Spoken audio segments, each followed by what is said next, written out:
मेरे बच्चे, आने वाले कुछ दिनों में तुम्हें बहुत सावधानी बरतने की ज़रूरत है, क्योंकि तुम्हारा शत्रु तुम्हारे खिलाफ बहुत बड़ी चाल चलने वाला है।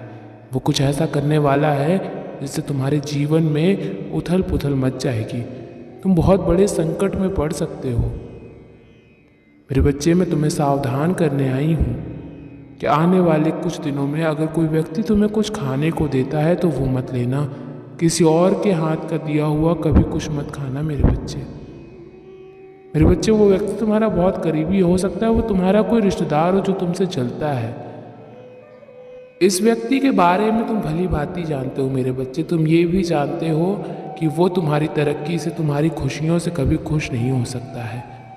तुमने बड़ा हृदय दिखाते हुए उसे क्षमा कर दिया था, और वो भी अब तुम्हारे सामने ऐसा दिखावा करता है जैसे वो अपनी गलतियों से सबक ले चुका है और वो सच में तुम्हें अपना मानने लगा है। पर मेरे बच्चे, ऐसा कुछ नहीं है। वो आज भी तुम्हारा शत्रु ही है। वो आज नहीं, पिछले जन्म से ही तुमसे शत्रुता निभा रहा है। उसने तो बस एक मुखौटा पहन लिया है, मुखौटा अच्छा बनने का, मुखौटा तुम्हारा शुभचिंतक होने का। वो तुम्हारा शुभचिंतक नहीं है, और आने वाले कुछ दिनों में वो बहुत बड़ी चाल चलेगा। वो अपना असली रंग तुम्हें ज़रूर दिखाएगा मेरे बच्चे। पर तुम्हें बहुत ज़्यादा सावधान रहने की ज़रूरत है, और सिर्फ तुम्हें ही नहीं, तुम्हारे परिवार के हर एक सदस्य को सावधान रहने की ज़रूरत है, क्योंकि उससे तुम्हारी सफलता नहीं देखी जा रही है। तुम्हारे घर की सुधरती आर्थिक स्थिति उससे नहीं देखी जा रही है।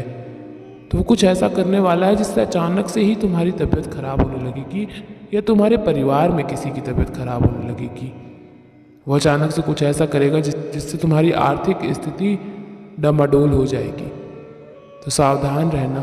ऐसे व्यक्ति का कुछ लेना भी मत। वो तुम्हें कुछ भी दे, हो सकता है वो तुमसे मिलने के बहाने तुम्हारे घर में कोई चीज़ ले आए और जिसको तुम अपने घर में रखो। तो ऐसे व्यक्ति का कुछ मत लेना मेरे बच्चे। ऐसे व्यक्ति की कोई भी चीज़ को अपने घर में मत रखना मेरे बच्चे। तीसरा संकेत ये होगा कि तुमसे आने वाले कुछ दिनों में कोई इंसान पैसे की मांग करेगा, या किसी प्रकार की किसी मदद की मांग करेगा। एक बार विचार ज़रूर कर लेना कि तुम किस इंसान को और किस व्यक्ति को वो पैसे दे रहे हो, क्योंकि हो सकता है वो पैसे तुम्हें वापस कभी मिले ही ना, तुम्हारे वो पैसे डूब जाएं। इन दिनों में मैं तुम्हें बहुत संकेत दूंगी। तुम्हारी अंतरात्मा तुमसे बहुत कुछ कहेगी। कोई भी निर्णय लेने से पहले एक बार अपने इंट्यूशंस, अपने अंतरात्मा की आवाज़ को ज़रूर सुनना। कोई भी निर्णय लेने से पहले एक बार विचार करना अतीत में हुई चीज़ों का, लोगों ने तुम्हारे साथ क्या छल किया, लोगों ने क्या क्या किया है, उस बात पर विचार करके फिर कोई निर्णय लेना। आने वाले 15 दिनों में बहुत ज़रूरी है कि तुम अपनी बुद्धि का प्रयोग करो, ना कि अपने हृदय का, ना कि अपने दिल का।